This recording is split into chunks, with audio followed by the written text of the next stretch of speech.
Tonight, Colorado's governor calls out the president over coronavirus. None of us, even the president of the United States, is immune from this deadly virus. A troubling trend has emerged. Why experts say Colorado must work harder to slow the spread. Plus, Denver7 goes 360 on paid family leave as voters get the choice about whether it belongs in Colorado. And a 91-year-old veteran stuck in red tape faces eviction from his nursing home until Contact Denver7 gets involved. But I'm thinking that somebody just decided shove this underneath the table. Sadly, tonight in Colorado, 12 more people have died because of the virus. Statewide, nearly 2,100 people with the virus have passed away since this all began back in March. 654 new cases were reported today. And state health leaders say there is reason to be concerned about the number of people getting sick. Take a look at this. This curved graphic shows one huge spike when the virus first hit, and then two smaller spikes, one around the 4th of July and one that we're currently in. And here's the difference. After the 4th of July surge, cases declined within 3 weeks. During the current surge, we have seen elevated case counts for nearly a month, and more people are going to the hospital. And the governor said today if people don't return to social distancing and mask wearing, those numbers will get worse. And the governor also spoke out against the president's coronavirus approach today. President Trump is tonight out of the hospital, continuing to get treatment for COVID-19. He says he's feeling better. And today he incorrectly tweeted that coronavirus is not much different from the flu. Governor Polis called the president's approach wrong and divisive. Of course, it's not a time for fear, but it doesn't mean you throw your mask off, have large groups, and get people sick and die. It means it's not a time for fear. It's a time for caution. Young adults received some praise from the governor today. Cases went down 49% among 18 to 25-year-olds last week. In Boulder County, a 2-week quarantine for people between the ages of 18 to 22 is set to expire on Thursday. Boulder County is out of the red zone now, according to state data. Fewer cases are being reported, but some state county restrictions should stay in place. Denver7's Ivan Rodriguez reports. Tuesday, CU Boulder reported 0 new cases of COVID-19, a promising sign that Boulder County health officials will be looking at as the quarantine expiration date nears. For the last 2 weeks of quarantine, life has been different for students at CU. We're college students, so we're used to, going out and living our lives, but being stuck in our houses, not even able to go out to a restaurant or anything like that. It's been quite isolating, to be honest. The campus has definitely been quieter and there's been less people around. Boulder County health officials owe the flattening curve here to the young adults who have been following the guidelines. Just 2 weeks ago, CU had become the state's largest COVID-19 outbreak site. So now what? I don't think that there's as much of a need to quarantine as strictly as they have been. So I think that hopefully, or I wish that they are going to be more lenient. Surprisingly, there have been plenty of students who would like to see these strict measures stay in place. I think it should still be extended because I feel like if they just let off all the rules and people are going to start hanging out like how they were earlier, and then all the numbers are just going to rise again, and I just don't think that'd be very safe. Right now, the university is only having to use about 6% of the campus isolation spaces that have been made available. Whether or not school officials and the health department agree to lift the quarantine later this week, testing will remain a concern. The big thing is there needs to be a lot of improvement in testing. So I feel like I had a friend who actually tested positive, and they said, oh, if you test positive, we'll get your results back to you within 24 hours, and it took almost 2 days. So that is concerning. Students tell me they haven't been told if they'll stick to remote learning beyond this Thursday. The university says they're working hand in hand with public health officials to determine how to move forward. They expect a decision to come down by Thursday. In Boulder, Ivan Rodriguez, Denver7. An Aurora police officer will not get his job back after driving a woman around for 21 minutes while she was upside down and hogtied in the back seat of his squad car. Video of the incident came out last week, and today Aurora's Civil Service Commission upheld the firing of Officer Levi Huffine. Aurora's Chief of Police, Vanessa Wilson, pushed for Huffine's firing despite recommendations for a lesser punishment. She called his actions today reprehensible. She says the department is committed to a new way of policing. Aurora is negotiating a lease for a warehouse to use as a homeless shelter this winter. Mayor Mike Kaufman made that announcement today. He says it'll be somewhere on the northwest side of the city. He declined more specifics. He says there will also be a fenced-in lot for people who are living out of their vehicles. In a statement, the mayor says Aurora can be more aggressive about shutting down encampments once there is a shelter agreement in place. Tonight, Denver7 continues our week-long 360 look at this year's ballot. We're taking a closer look at Proposition 118, otherwise known as the Paid Family Leave Act. Well, some say it's a job killer. Others call it a lifeline for working families. So here's Denver7's political reporter, Megan Lopez. There's a balance.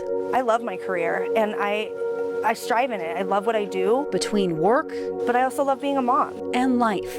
Hi, Abby! For Christine Levi, that balance has been delicate, even difficult at times. We got pregnant and I was working full-time. Christine's small employer couldn't offer paid maternity leave. We brought my daughter home. I think after 3 days we were in the hospital. I was working from 8 to 5 every single day. And 6 weeks after giving birth, Christine went back to work. It was hard. It was emotionally draining. Proposition 118 would change that, creating a state-run paid family and medical leave program and providing 12 weeks of compensated time off for employees to have a child, receive medical treatment, or care for a loved one. A program that would offer up to 90% wage replacement for the time off. Both employers and employees would pay into that program starting in 2023. On the ballot for this Denver7 360, a supporter of Prop 118, an opponent, 2 businesses, a research institute, and a mom.